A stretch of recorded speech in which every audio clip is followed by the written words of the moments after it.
కల్తీ మద్యం ఎవరిది పోయి? వాళ్ళకు కూడా ఆఫ్రికా లింకులు లేవు కదా. పోనీ అమలాపురంలో పట్టుబడ్డ కల్తీ మద్యం ఎవరిది? వాళ్ళకు కూడా ఏమైనా ఉన్నాయా? పోనీ అనకాపల్లి పరవాడలో నేను చూపించిన ప్రతి చోట వీళ్ళే మ్యానుఫ్యాక్చర్ చేస్తున్నారు లిక్కర్ని అంతా. అనకాపల్లి పరవాడలో పట్టుబడ్డ ఆయన పేరు ఏం పేరు? రుత్తుల రాము.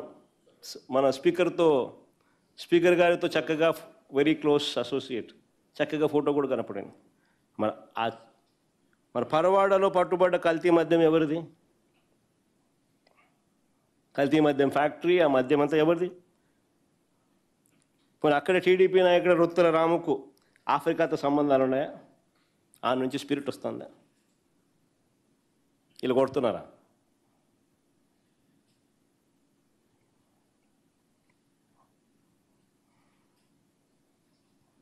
పోనీ ఏలూరు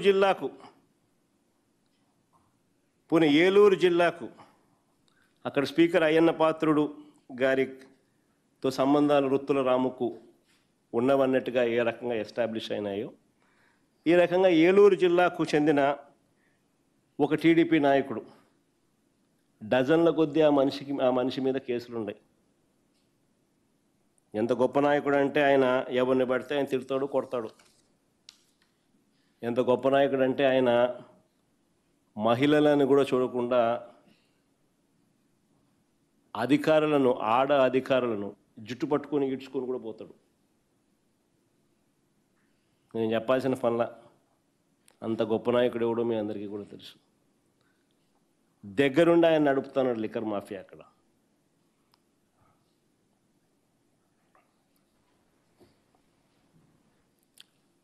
ప్రభుత్వంలో ఉన్న మరో ప్యాకెట్ కింగ్,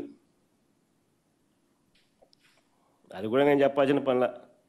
టీడీపీ నాయకుడు రేపల్ల నుంచి ప్యాకెట్ కింగ్ అంటే ఎవరో మీ అందరికీ తెలిసిందే.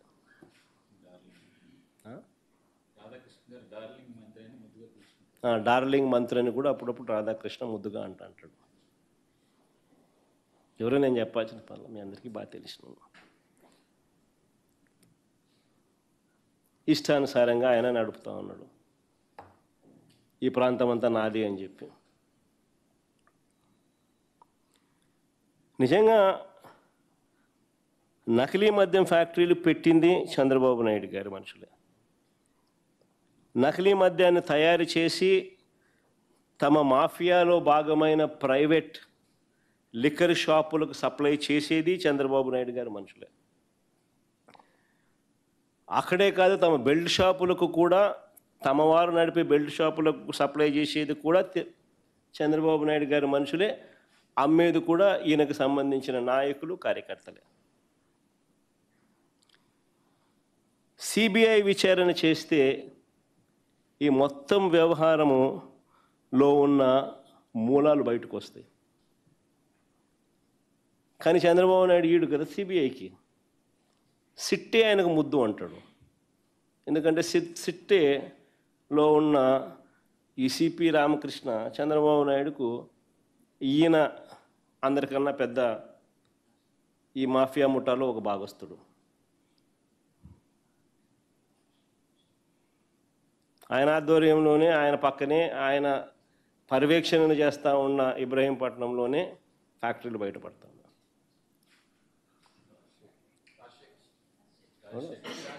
సిపి రాజశేఖర్ అంట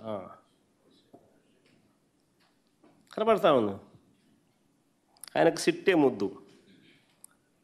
ఎందుకంటే డైవర్ట్ చేయాలి కదా మన టాపిక్లన్నీ డైవర్ట్ చేయాలి అని అంటే, తప్పుడు ప్రచారాలు చేయాలి అని అంటే, ఇలాంటి వాళ్ళు ఎవరైతే సిండికేట్లో భాగస్వాములుగా ఉన్నారో వాళ్ళ చేతుల్లో అధికారం ఉండాలి కదా.